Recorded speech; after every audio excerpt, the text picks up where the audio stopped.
Okey, saya ada dapat satu soalan. Macam mana kita nak orbit tanpa menekan alternate left click? Okey, ada setengah-setengah orang ni dia ada masalah dengan alternate left click. Okey, jadi dalam Unity, kita punya default untuk orbit adalah alternate left click.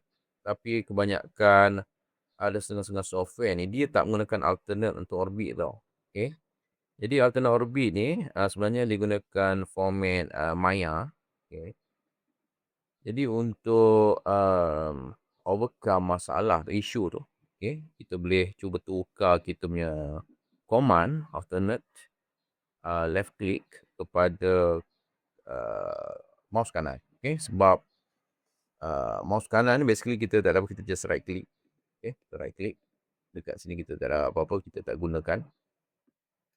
Alright, so kita boleh pergi ke edit shortcut. Kat sini kita cari orbit.